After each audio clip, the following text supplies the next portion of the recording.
Bom, pessoal, na semana passada eu falei para vocês a respeito das obras de Jesus. Falei que a gente tem que ser uma extensão daquilo que Jesus é. E a ideia de Jesus é que ele, indo ao céu, a gente possa ser continuidade dele. Isso é muito importante. Você tem que entender. Ok? Hello? Estou olhando os olhos. Lembra na igreja que eu falei? Olhômetro. Presta atenção.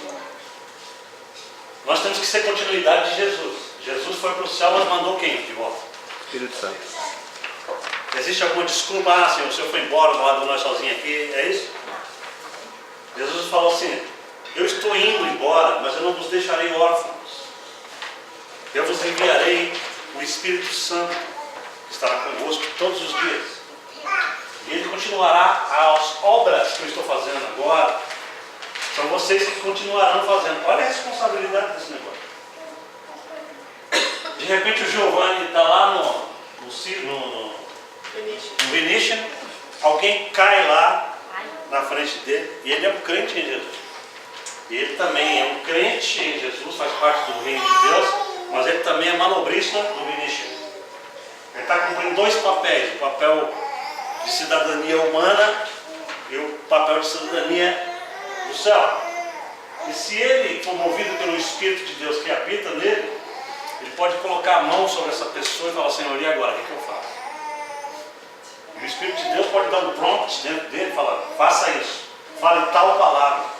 Ele precisa ouvir isso, ele precisa ver as coisas do reino de Deus.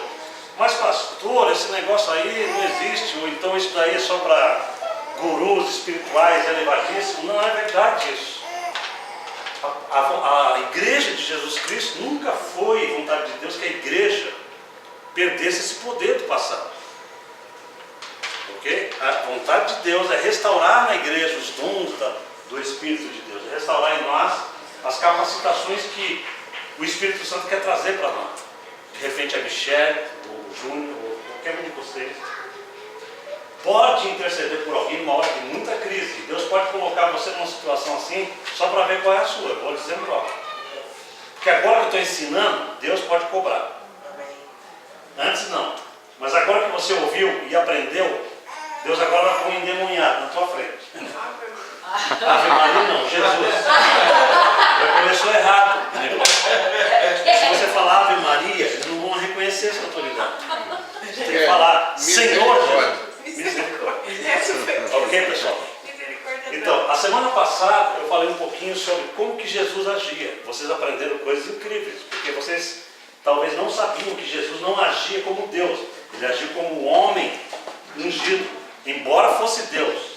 Né? A questão que o César levantou para nós aqui. O César perguntou assim: mas pastor, Jesus não era Deus? 100% Deus e 100% homem.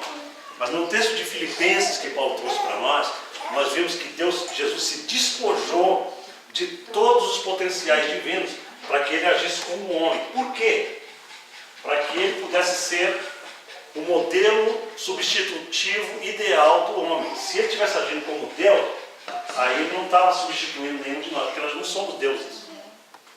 Para que Jesus pudesse substituir a mim e a você, literalmente, legalmente, diante de Deus, ele tinha que ser homem o tempo inteiro. E tinha que depender 100% do Espírito Santo, do mesmo jeito que eu e você temos que depender. Isso é fantástico que eu estou falando aqui. Porque se você tiver essa visão que eu estou falando, nunca mais você pensa em Jesus assim: ah, esse negócio é fácil para Jesus. Ele era Deus, andou em cima da água. Ele era Deus, multiplicou o pão.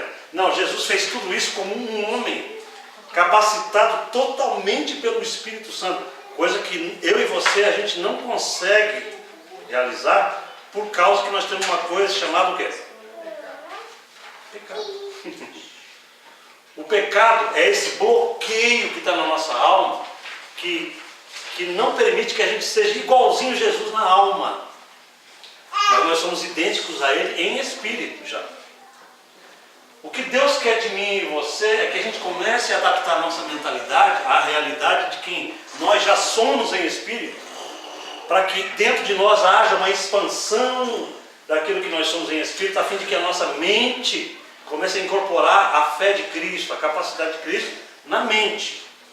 Porque se você tiver uma mente espiritual, o poder de Deus tem agora capacitação de agir por meio de você. Mas se você não renovar a sua mente, você vai continuar carnal a vida inteira. E Jesus, habitando em você, Ele não vai conseguir fazer nada por meio de você, porque você não oferece mente a Ele para que isso aconteça. Foi claro ou não? Por isso que Paulo diz assim: não vos conformeis com este mundo, mas transformai-vos pela renovação da vossa mente, para que vocês possam experimentar a boa vontade de Deus. Sem você renovar a tua mente pela palavra e pelo Espírito, você vai ser sempre a mesma pessoa natural de sempre. Você vai ter dúvida como sempre. Você vai ser incrédulo como sempre. Entendeu? Mas se você renovar a tua mente, o Espírito começa a injetar fé na tua mentalidade. As coisas que antes eram impossíveis para que você, na sua mentalidade, agora você começa a olhar com naturalidade. Eu estou sem dinheiro, mas eu creio que essa semana Deus vai operar algo extraordinário, me trazendo uma provisão. Aquilo começa a fazer, você começa a ter fé nisso. E acontece porque agora a tua fé começa a ser operacionalizada de verdade na tua alma. Quem viu o vídeo de hoje ou de amanhã, vai ver quando eu falo sobre isso. Que Deus é um Deus, hoje eu falei sobre isso, Deus é um Deus de aliança. E que Ele age somente naqueles que têm aliança. A fé, ela só funciona na aliança com Deus. Fora da aliança, ninguém consegue exercer fé fora da aliança. Então, gente, eu estou trazendo para vocês um material aí tremendo para você ver a operação de Deus na sua vida. Ok? Pastor, muito bem. E Deus também pode usar pessoas assim, muito negativas para testar a sua fé. Pessoas que sempre dão contra. É claro, porque Satanás ele trabalha com o inverso disso. Já percebi isso. Da mesma maneira que Jesus trabalha com a fé, Satanás opera com a incredulidade e com o negativismo. São coisas que Satanás trabalha. Ele trabalha com a acusação para tirar você do estado de justiça de Jesus Cristo. Então a acusação é uma das principais armas satânicas. Para que você perca a consciência de quem você é em Jesus. Ele te acusa o tempo inteiro de pecado, das suas falhas. Ou você está errado, você pisou na bola dele. Então essa condenação constante durante o dia faz com que você perca a sintonia com a tua justiça perfeita que você tem em Jesus Cristo. Essa é uma estratégia satânica contra você, para que você não viva a plenitude de quem você é em Jesus Cristo. Foi claro ou não? Você precisa ter uma mente insistente, dizendo assim: não, eu sou justo em Jesus. O meu deslize não me tira da posição de justiça que eu tenho em Cristo Jesus. A minha situação não me tira da posição. Eu tenho uma posição permanente e firme. E a minha situação de erro, de comportamento, de deslize, não me move da posição que Jesus me estabelece nele. Isso é muito importante porque a gente está trabalhando aqui sobre uma coisa chamada identidade. Você e eu, nós temos uma identidade sobrenatural que foi plantada dentro do nosso espírito e não é arrancada por ninguém. Nem Satanás consegue arrancar esse negócio de você. Você já é alguém novo em Jesus, diga amém. Amém. É irreversível a obra do Espírito Santo em você. O apóstolo Paulo diz assim: aquele que em vós começou a boa obra, ele vai completá-la até o dia de Cristo Jesus. Uau! Aquele que em vós começou a boa obra, ele vai completá-la até o dia de Jesus Cristo. Isso significa o seguinte: se você foi teimoso e andar na carne, sair dos caminhos de Deus e for não sei para onde, então Deus tem um compromisso de fazer essa promessa acontecer, certo ou não? O que Deus vai fazer? Ele vai pegar você no anzol. Ele vai pegar você por amor, mas no anzol, ele vai buscar você. Ele tem interesse em você. Ele vai completar o que ele começou. Se você é de Jesus. Ah, pastor, mas tem gente que vai embora e nunca volta. Eu falei para aqueles que são de Jesus. Quem é de Jesus é alcançado sempre pela graça, pelo amor, pela misericórdia do Senhor. Ok? Porque Jesus começou uma obra neles. Então, esse negócio é muito sério. Aqui dá assunto para muitas aulas. Eu quero entrar no assunto de hoje para a gente não perder mais tempo. Tudo bem. Eu vou falar sobre o céu. O pessoal que está chegando agora na comunidade, caso dos irmãos aqui, eles vão perceber que eu tenho uma temática na igreja. Eu trabalho com a graça de Deus, eu trabalho com o reino de Deus. São dois steps que eu tenho os meus dois pés nele. Eu tenho a graça de Deus e o reino de Deus. Eu não me movo desses dois patamares, porque esse é o Evangelho. O Evangelho se revela da seguinte maneira: é a graça de Deus e o reino de Deus que é trazido a nós. Porque pela graça somos salvos por meio da fé. Isso não vem de nós, é dom de Deus. Não vem das obras para que ninguém se glorie. Tudo é de Deus. Tudo é de Deus. Tudo é de Deus. Diga amém. Amém. Amados, a fé que você tem não é tua. Eu mereço aplauso porque eu consigo ter fé em Jesus. Mentira. Essa fé é concessão. É que dá um canal de televisão. O cara tem um canal de televisão, mas não é dele. Lá no Brasil, né? Aqui não sei como é que funciona. Lá no Brasil, os canais são concessionárias. Não sei quem sabe disso. O cara pagou uma nota enorme para montar as instalações, mas os direitos são concedidos. Não pertence a ele. É concessão. Essa é uma analogia que estou trazendo para você em relação à tua fé. A tua fé é uma concessão do Espírito que está dentro do teu Espírito em relação a Jesus, para que você não se glorie nem da tua fé. Isso é extraordinário. Nós não temos direito de se gloriar de nada na presença de Deus, porque tudo vem de Jesus para nós. Até a nossa fé. Senhor, a fé que habita em nosso espírito é uma fé de Cristo. Ela é de Cristo, ela não é a fé do homem. Ela não é uma fé natural, racional. Ela foi concedida pelo Senhor. Amém? Bom, eu vou falar alguns tópicos aqui, meio rápido. Então, por favor, aperte o cinto que o outro sumiu.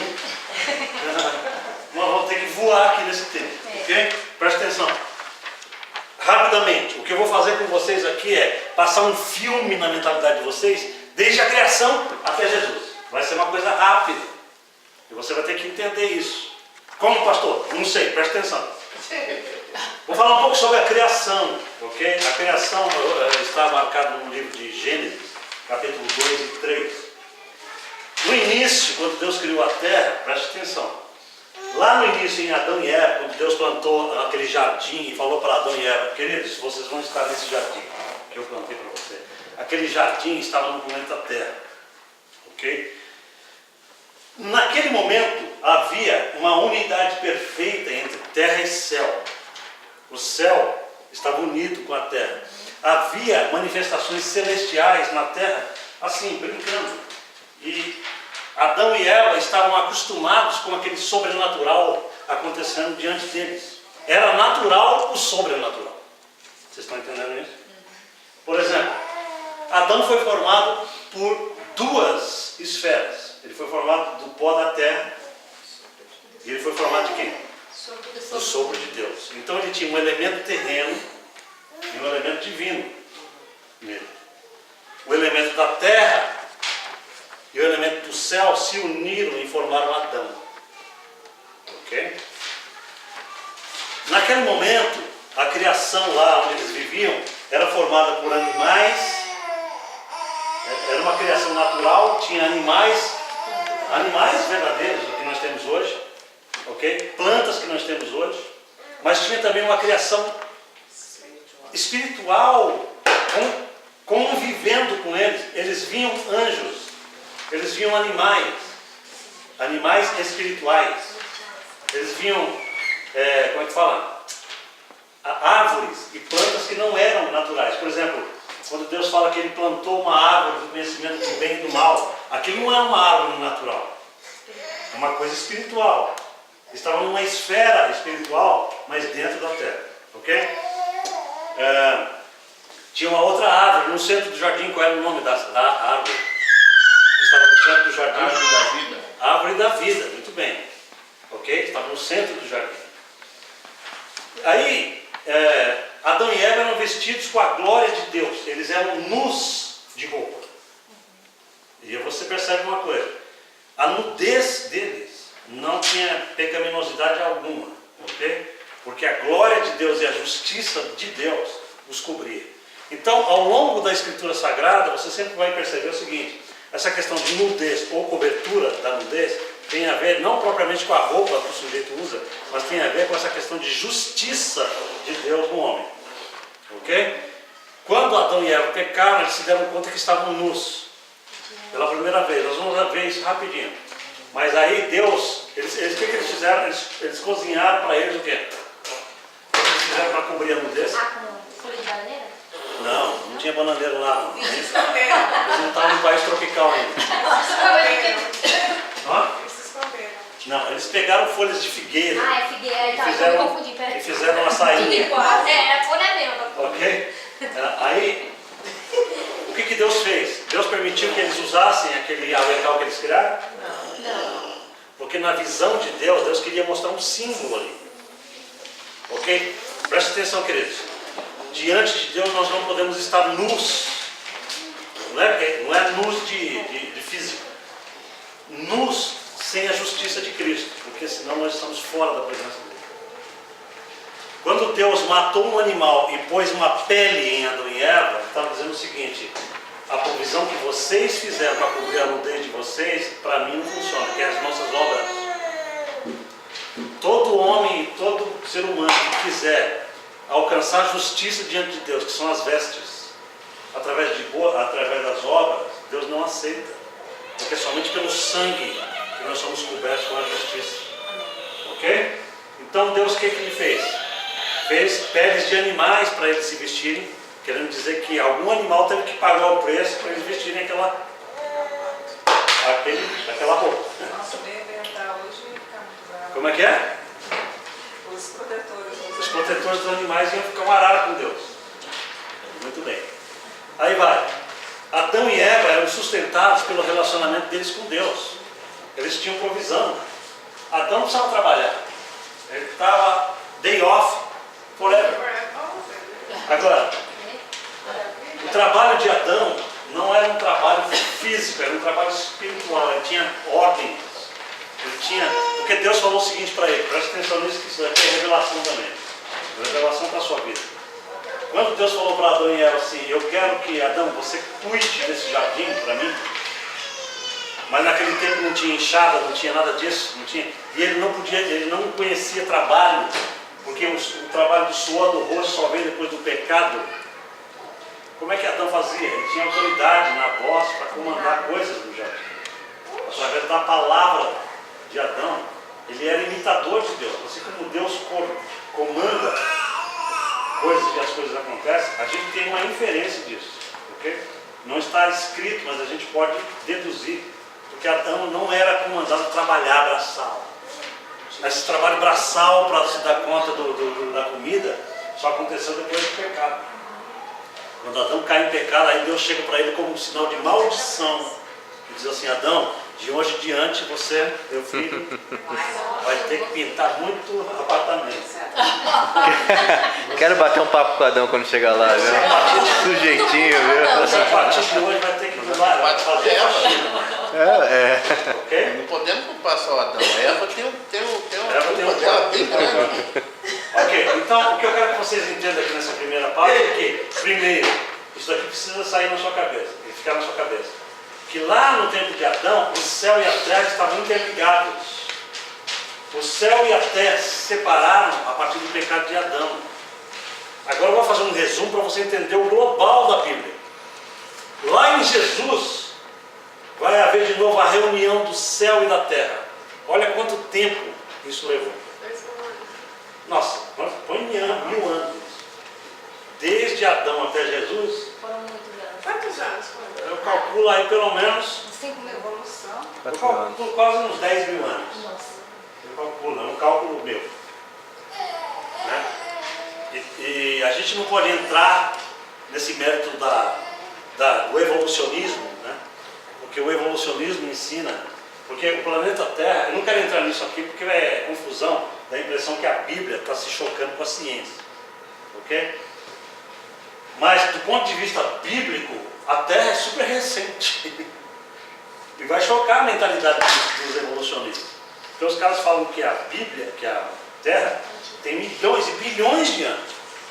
Mas se você pega a criação de Adão até Jesus, você vai ver que são poucos milhares de anos. Ok? Isso não significa que a Terra não poderia ter existido muito tempo antes de Adão. Pode ser que isso tenha acontecido, porque para Deus, essa questão de tempo 7 dias, pode ter sido não tem nada a ver. Deus pode ter criado a Terra deixado aí. e deixado-a tranquila e falou, agora é a hora de eu pôr o homem, né?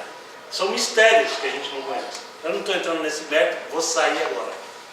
Fechei. Agora a questão aqui é a seguinte: quando é que o céu e a terra se separam? Quando Adão e Eva pecaram. Existe uma fenda, existe uma separação entre o céu e a terra, né? Quando Deus fala para eles assim, filhos, agora vocês saem dessa esfera do jardim. Lembram disso? Quando eles pecaram, o que Deus fez com eles? Vocês vão ser expulsos do jardim. Mas eles não foram expulsos do planeta Terra. Interessante.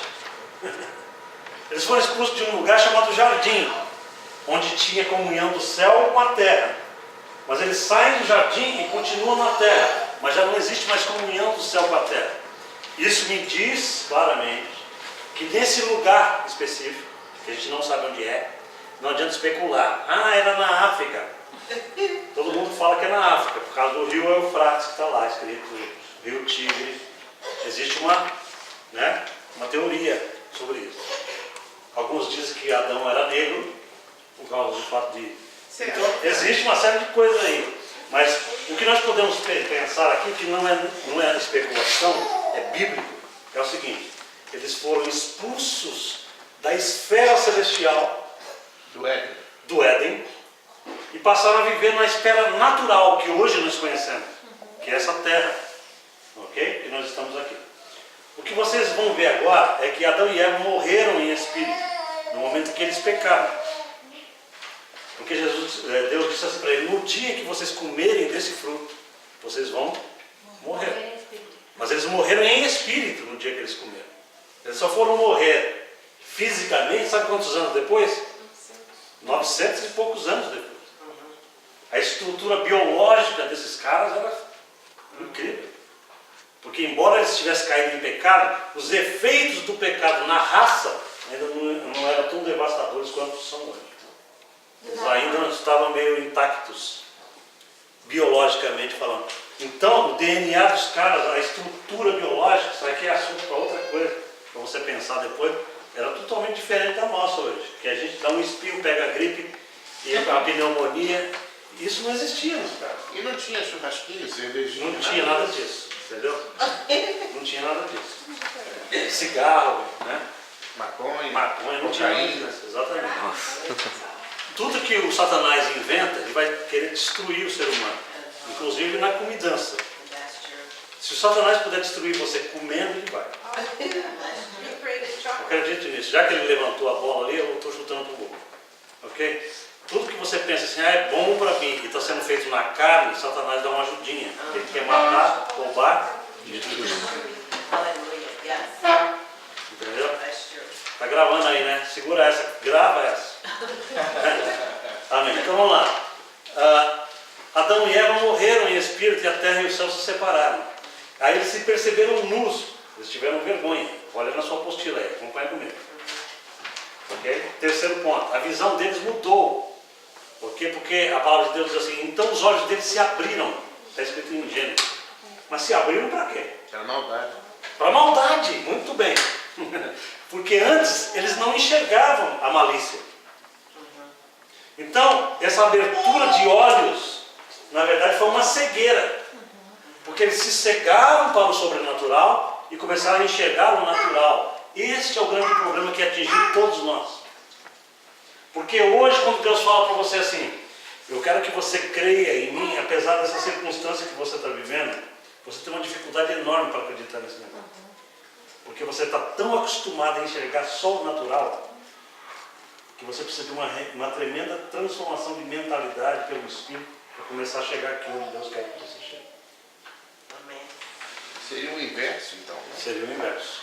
Entendeu? Porque, na verdade, eles eles eram acostumados com o sobrenatural. Adão falava com Deus toda tardinha, cara. Mas falava não em oração, falava com Deus. Conversava. Deus vinha numa boa. Imagina, esse Deus que vinha, eu creio que é Jesus, físico. Essa é uma crença minha. Porque o Deus Pai não é visível para ele. Mas a gente pode entender que Jesus ia no jardim, e aí, moçada, pô, cara, esse negócio é maravilhoso. Maravilhoso. E a palavra de Deus diz que eles tinham comunhão com Deus. E eles não estavam nem apercebidos disso. Pô, eles não falavam, oh, estamos no céu. Eles estavam no céu. E pronto. A vida de um crente de verdade deve começar a ser sobrenaturalmente natural. Não sei se vocês pegaram o que diz. Ele era acostumado. Nós temos que voltar a originalidade daquilo que Deus tinha em Adão. Nós precisamos voltar hoje como igreja gradativamente, irmãos. Porque Jesus já realizou uma obra imensa para que eu e você percamos essa mania da gente ser fincado no natural, porque isso é carnalidade. Nós somos muito carnais. Quando eu digo carnal, eu não estou falando que nós somos todos pecadores, porque carnal na Bíblia não significa só pecador. Carnal significa viver pelos sentidos. Humanidade física. Isso é ser carnal. Quando a gente vive pelos nossos sentidos físicos. Quando a gente só acredita vendo. Isso é carnalidade. Aquele cara da Bíblia, Tomé, foi um cara carnal com Jesus. Ah, Jesus está aí, eu só acredito se eu tocar lá e ver e tal. E Jesus falou assim, Tomé, meu filho, bem-aventurados são aqueles caras que vão estar lá em Las Vegas um dia. Porque eles vão crer em mim sem me verem. E vocês são mais bem-aventurados que Tomé hoje. Amém. Eu gostei do amém, porque agora você pegou, né? Foi isso que Jesus falou lá. Um dia, um pessoalzinho aí vai crer em mim, vai ser tudo pelo Espírito. Eles não vão ter que pegar em mim, tocar em mim. E Jesus gosta desse negócio. Hoje, enquanto a gente está ausente do Senhor, Ele ama aqueles que creem. Quanto mais você puder crer sem ver, mais você é de Deus. Amém. Porque Deus gosta de gente assim. Gostei. Deus quer que você desenvolva essa habilidade de crer na palavra e no que Ele fala, independente do diabo inteiro que vier contra você. Porque Deus se agrada desse tipo de fé. Amém? Aí, a criação natural foi sujeita aos efeitos do pecado. Está escrito em Romanos, capítulo 20 e 21, diz assim, porquanto a criação ficou sujeita à vaidade, não por sua vontade, mas por causa daquele que a sujeitou. Quem foi que a sujeitou? Eva. Adão e Eva. Ok? Na esperança de que também a própria criação há de ser liberta do quê? Do cativeiro da corrupção. Esse texto é importante, leia. Na esperança de que também a própria criação um dia será liberta do quê? Do cativeiro da corrupção para a liberdade da glória dos filhos de Deus. Agora, olha um pouquinho para mim aqui e você vai entender. Quando Adão pecou, olha só que coisa interessante, irmão. A autoridade que esse homem tinha. No mundo espiritual, a questão de autoridade é algo absolutamente importante. Quando o líder espiritual erra contra Deus, ele está implicando toda a cadeia que está embaixo dele a pagar por as consequências que ele está fazendo. Portanto, o cara que tem uma liderança com Deus, ele tem que ter cuidado. Porque se ele não tem cuidado, é o mesmo princípio que aconteceu com Adão, acontece hoje. Deus falou para Adão assim, Adão, eu vou colocar você como dominador da terra.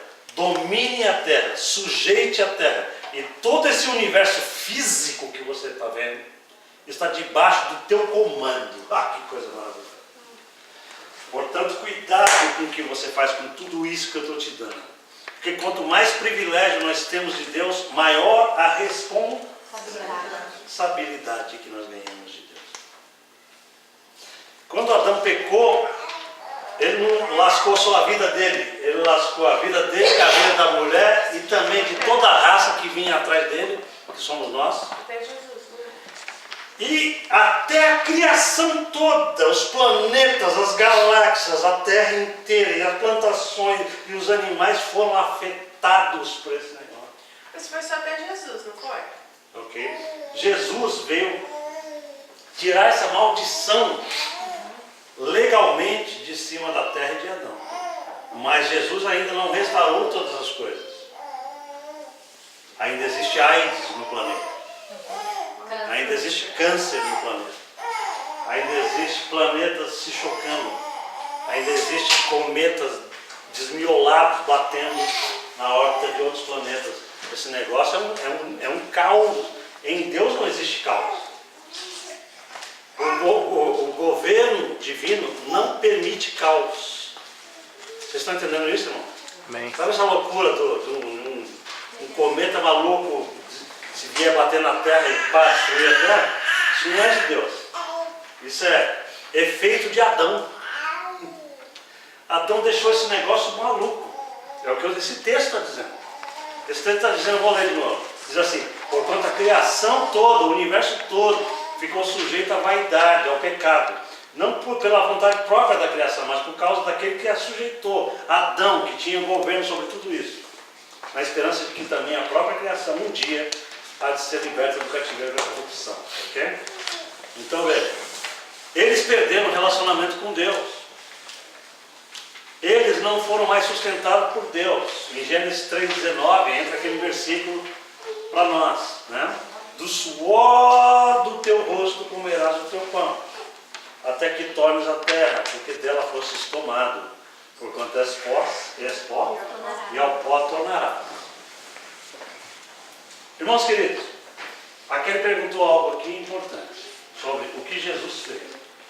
Jesus legalmente retomou a autoridade que Adão havia perdido. E agora, do céu, com essa autoridade que ele retomou, ele está implantando um novo governo na terra, que inclui a minha vida e a sua vida. Só ouvi um amém. Agora preste atenção, esse negócio é profundo demais. Nem você se dá conta disso, porque você nem se valoriza como você deve. Você não se olha como filho de Deus da maneira como deve. Você não sabe o poder que está dentro de você. Você não sabe o que Deus quer para você, dentro desse propósito global de trazer o reino de Deus para a terra. E é necessário que a gente tenha, que o pastor chame você para um despertamento na direção disso. Para que vocês falem: Senhor, esse negócio é grande demais. Porque o que Deus está fazendo é o seguinte: Jesus retomou a autoridade que Adão havia perdido. Ele falou assim: toda a autoridade foi me dada aonde? Na terra. Na terra? E aonde? No céu. Espera aí um pouquinho. Jesus já não tinha autoridade no céu? Pois é. Ele já tinha no céu. Então por que ele fala assim: toda a autoridade me foi dada nos céus? Céus plural. Porque existe mais de um céu. Muito bem, Zeba. Muito bem. Okay? Existe o céu de Deus. Existe um céu onde habitam os principados e potestades. É esse céu que Jesus está falando. Quando o apóstolo Paulo diz assim: a nossa luta não é contra a carne e o sangue, mas sim contra principados e potestades, contra as hostes espirituais da malignidade nos lugares celestiais. Ele não está falando do céu de Deus. Ele está falando de uma outra esfera que antes era sagrada e que foi empesteada por causa de Adão. É o segundo céu. É onde estão esses seres angelicais do mal. Agora o que Jesus está falando é o seguinte: toda a autoridade foi me dada nos céus, no terceiro céu, no segundo céu e na terra. Que também era um céu, que era uma representação do céu. Que era, na verdade, é o primeiro céu. Esse céu físico que você vê. Cosmos. O que Jesus está falando é o seguinte: pela minha morte e pela minha ressurreição, eu retomei todo o governo, em toda a esfera, em toda a dimensão, para todo sempre. Amém. Amém. Glória a Deus. E agora você pegou ainda a seguinte ordem. Porque quando ele fala, eu retomei esse negócio, agora ele fala, portanto ide. Aí é que pega. Porque quando ele fala, eu retomei e portanto ide, o que tem uma coisa a ver com a outra? Eu retomei a autoridade, portanto ide, porque agora eu garanto, com essa autoridade que eu tenho, eu garanto você na terra. Você vai ser um representante legal dessa autoridade que foi tomada por mim. Amém ou não? Amém. Portanto, ide, porque estarei convosco todos os dias, até a consumação do século, e vocês farão sinais em meu nome. Em meu nome vocês curarão os enfermos, expulsarão demônios, vocês terão sonhos e visões, vocês falarão novas línguas, vocês profetizarão, vocês farão milagres em meu nome. Porque eu estou com a autoridade para vocês avançarem contra o inimigo que está habitando o planeta Terra. E vocês precisam trazer as pessoas que estão presas para o meu reino. Essa é uma visão bem ampassante que eu dei do reino de Deus. Portanto, eu e você somos comissionados por Deus para entrarmos num território satânico, dizendo o seguinte: Satanás, eu tenho uma notícia para te dar. Eu sou representante de Jesus Cristo nesse lugar. E você é um derrotado. Solta essa vida agora, porque eu vim com a autoridade do reino. Amém, Senhor. Isso é a verdade do reino de Deus, amados. Certo? Portanto, o que a gente tem que fazer com Las Vegas não é ficar falando, essa cidade é a cidade do pecado. Nós temos que invadir Las Vegas no mundo espiritual e amar quem está debaixo do poder de Satanás e arrancá-los com amor de lá, não com ódio. Nós precisamos amar os pecadores e falar, o Senhor está chamando você, o Senhor está querendo fazer maravilhas na tua vida. Porque eles estão cegos por Satanás. E nós não podemos ir lá e destruí-los. Temos que destruir quem está amarrando ele. Amém. É diferente, amém, querido? Então veja lá. Mesmo na maldição, a gente vê esperança e graça. Porque quando Deus mandou a maldição, imediatamente ele falou, porém, ele falou lá para a serpente, ele falou assim, serpente, colocarei inimizade entre você e a mulher, e da semente da mulher suscitarei um, que vai pisar na tua cabeça. Você vai ferir o calcanhar dele, mas ele vai esmagar a tua cabeça. E a serpente ficou assim, com aquela interrogação deste tamanho na cabeça, porque aquilo era um enigma para ela. Tá? E a serpente mordeu o calcanhar dele? Não, isso aí era uma figura de linguagem. Não. Boa pergunta. Mas o que isso quer dizer? Significa o seguinte, que no hebraico, essa é uma expressão hebraica, da língua original do Antigo Testamento. Morder ao calcanhar significa você trair, roubar a vida, traiçoeiramente. Era morder o calcanhar. Okay? Mas pisar na cabeça, no hebraico, no sentido hebraico da Bíblia, significa esmagar a autoridade, tirar o poder. Entendeu?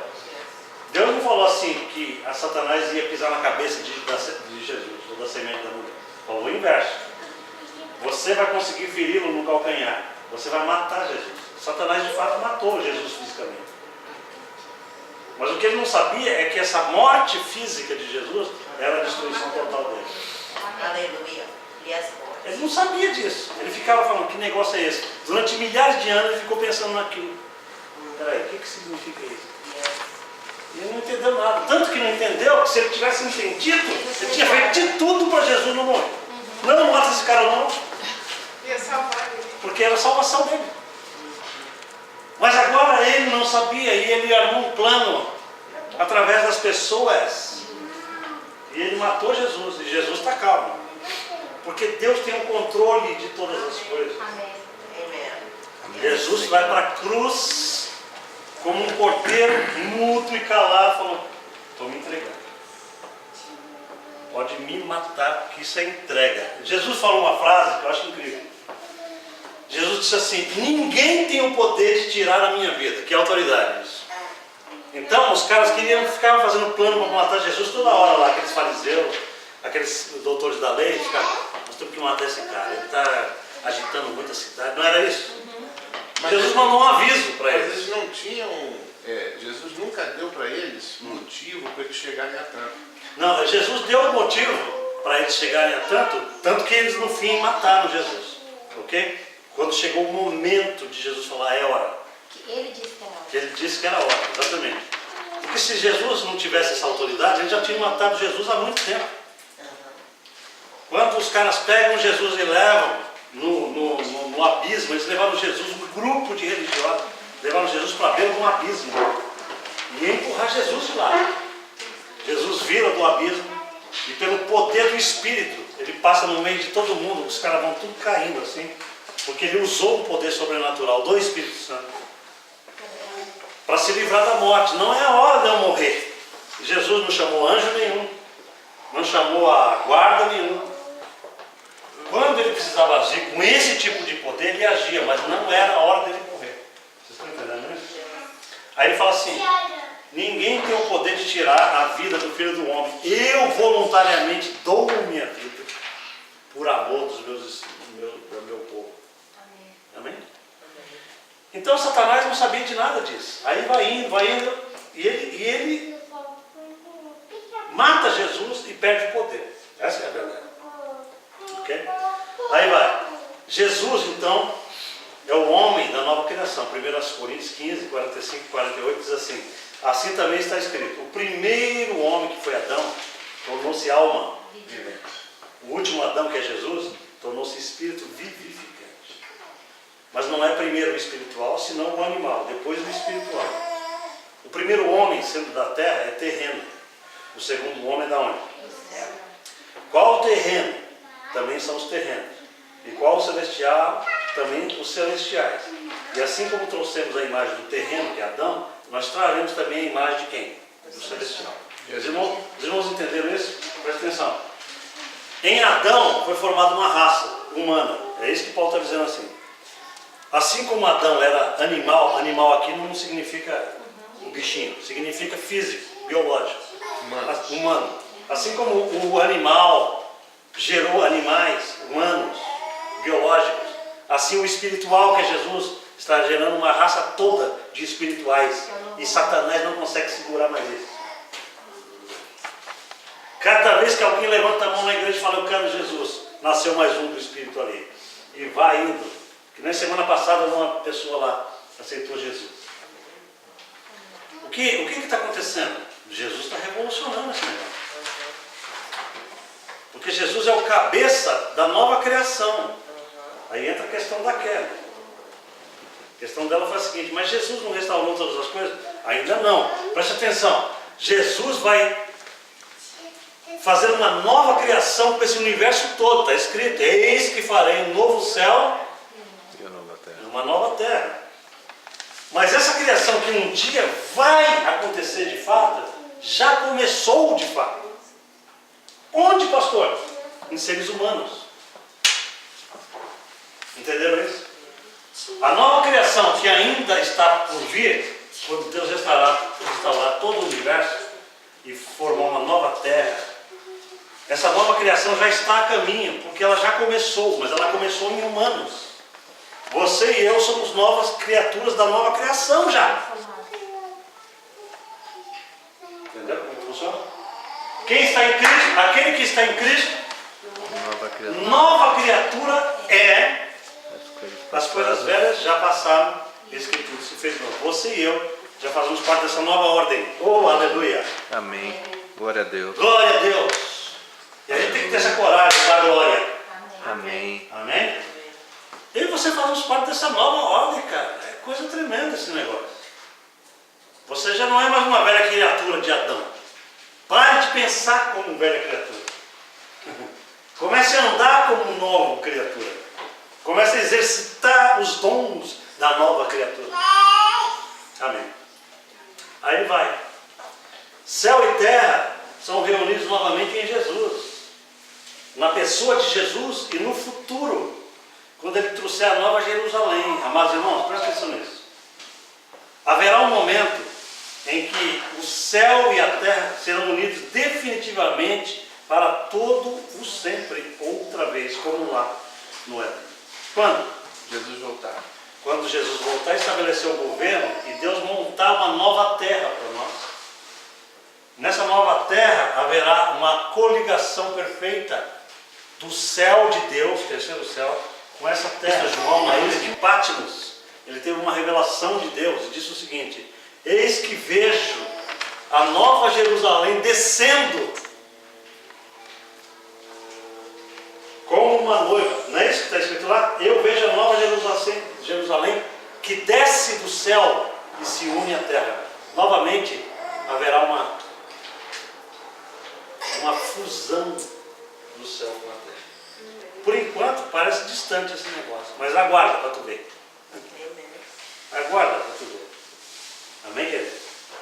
O que eu quero que você veja aqui é o final da história. Céu e terra serão reunidos novamente. Lá em Efésios 1:10, o apóstolo Paulo diz assim: para a dispensação da plenitude dos tempos, na dispensação da plenitude dos tempos, no tempo da plenitude, quando estiver na hora, é isso que ele está dizendo aqui, ele vai fazer convergir em Cristo todas as coisas, tanto as que estão aonde? No céu, como as que estão na terra. Entenderam isso? Jesus é esse elemento de Deus que vai fazer convergir. Convergir significa entrar no mesmo ângulo. Lembra disso em matemática? Ângulo convergente. Duas arestas que vão chegar no mesmo ponto. Olha lá, quem é esse ponto? Jesus. A palavra de Deus está dizendo, ele é o ponto que vai fazer convergir nele o céu e a terra. Jesus vai trazer essa realidade. Glória a Deus. Jesus nasceu de duas esferas. Ele nasceu da terra, através de Maria. Ele nasceu do céu, através de quem? Do Espírito Santo. Ele experimentou terra e céu igualmente. Um momentinho só. Ele experimentou terra e céu igualmente. Lá em João capítulo 1, versículo 51, diz assim: e acrescentou, em verdade vos digo, que vereis o céu aberto e os anjos de Deus subindo e descendo sobre o Filho do Homem. Para quem que Jesus falou isso aqui? Jesus falou para um cara chamado Natanael. Quem lembra dessa passagem? Eu não sei quem que trouxe Natanael e falou assim: rapaz, vem ver o Messias, eu achei o Messias, vem ver. E Natanael estava debaixo de uma figueira. Lembra disso? Eu não lembro o nome dele, era o irmão dele talvez, eu não lembro. Ele chama Natanael e apresenta a Jesus. Jesus fala para ele assim, aí Natanael fala, meu Senhor, o Senhor é o Messias. Ele ficou embasbacado com Jesus, sem que Jesus tivesse feito nenhum sinal. Jesus falou para ele, você está maravilhado? Natanael, antes que você chegasse aqui, eu te vi debaixo da figueira, número 1. Número 1. Você está pensando que eu não tenho essa capacidade? Você estava lá comendo um figo lá, descansando, fazendo um break do trampo. Eu te vi lá, Natanael. Aí Jesus continua essa frase aqui do 51 e disse assim, na verdade te digo, que a partir de agora você verá o céu aberto e os anjos de Deus subindo e descendo sobre o Filho do Homem. O que Jesus estava dizendo ali era o seguinte, o céu que antes estava fechado por causa de Adão, em mim está aberto de novo. E a partir de agora, essa transação céu e terra já começa a acontecer na minha pessoa e acontecerá na minha igreja para sempre. Amém. Amém. Glória ao nome do Senhor. Diga ela. Uma sugestão, pastor, é para que o senhor não tenha que atropelar o resto, está muito bom o estudo. Divide esse estudo, essa outra metade para quarta-feira que vem. Tudo bem. Para que a gente consiga entrar em cada tópico desse, a gente consiga entrar como está entrando. Beleza. Está sendo muito bom. Ok, deixa eu só ler esse versículo final de João 3,13, que diz assim, ora, ninguém subiu ao céu, senão o que desceu do céu, o Filho do Homem que está no céu. Essa é uma frase de Jesus que deixa todo mundo com a cabeça balançando, porque ele fala de coisas aqui incríveis. Ele fala o seguinte, eu estou na terra, eu desci do céu, do terceiro céu, mas eu estou no céu, nesse presente momento. Isso é um padrão para mim, e é um padrão para ele, para Jesus, e é um padrão para a sua igreja. Todo crente deve estar na terra, e também espiritualmente no céu. Jesus estava na terra, mas o seu espírito está absolutamente antenado com o céu. O céu estava em Jesus e Jesus estava no céu. Quando o céu precisava entrar em ação, nele, em Jesus, entrava. Entendeu?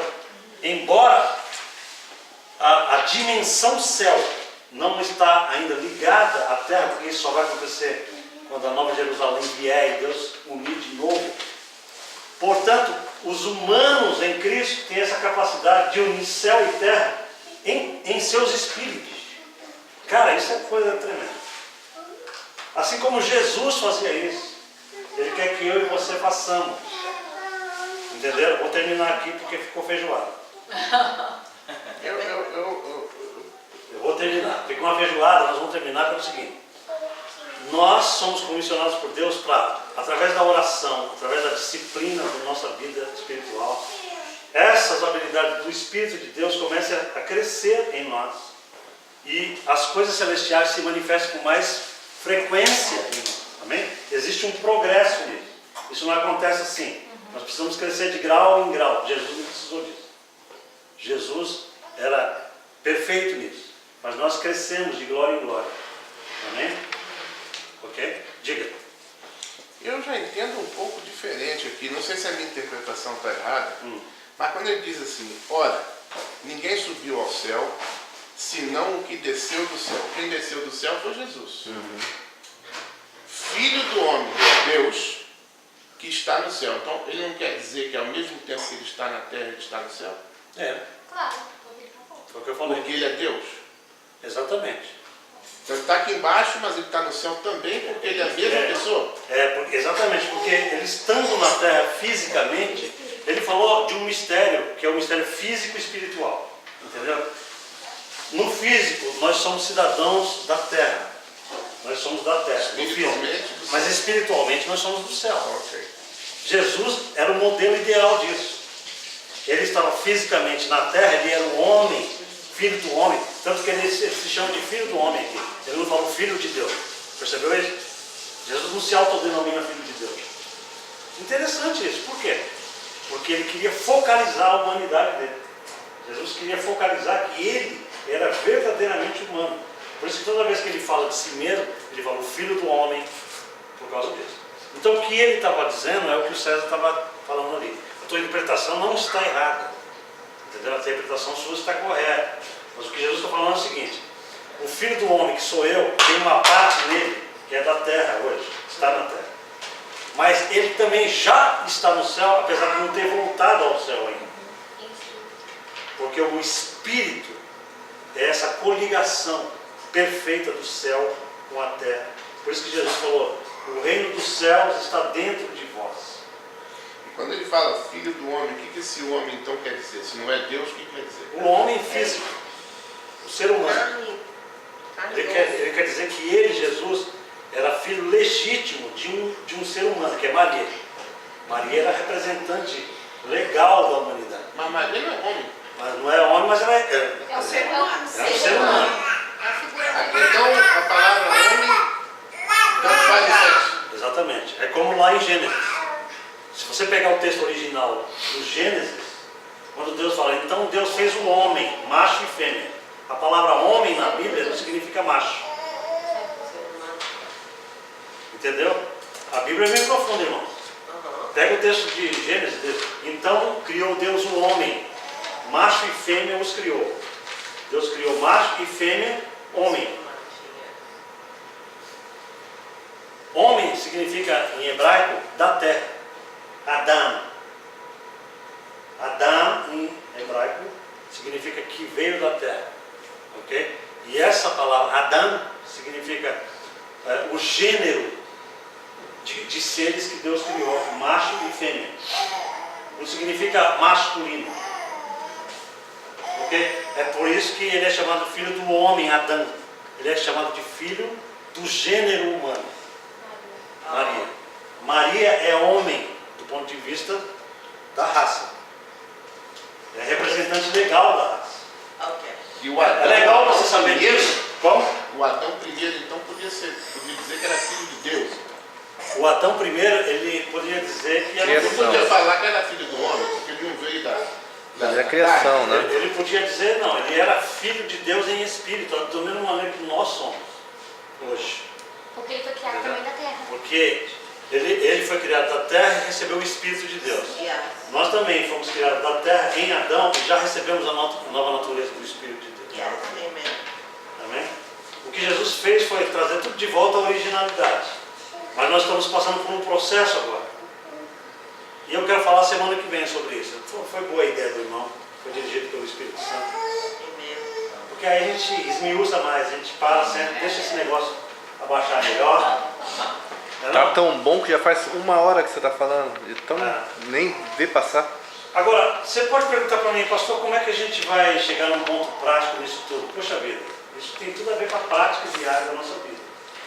Porque se você entender quem você é, nunca mais você agir como você é. Você vai começar a adquirir uma nova identidade para você incrível. Você vai começar a desenvolver a autoridade e como é que fala?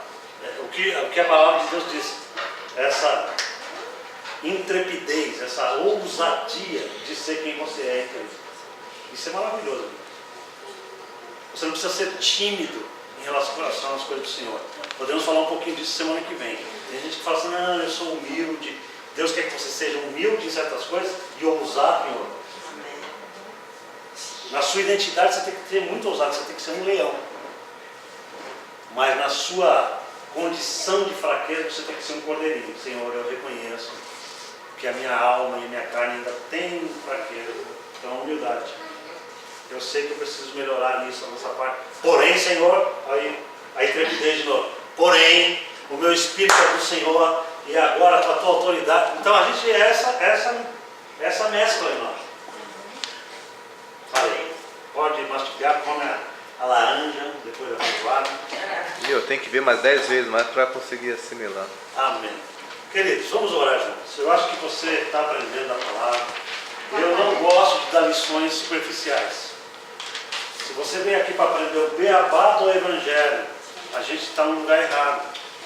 Porque a gente vai aprender aqui o mocotozão, aquela coisa, o mocotó mesmo, entendeu? Que é para você sair formado no Espírito. Formado, porque se você vai para essas igrejas, eu não quero criticar não. Mas se você for para certas igrejas, você vai passar a vida inteira estudando qual é a forma certa do batismo. É a forma de aspersão ou é a forma de imersão? Isso não leva a nada a lugar nenhum. Você precisa saber quem você é em Jesus, porque isso faz o diabo ter medo de você. Fique de pé, pode desligar aí, irmão. Amém?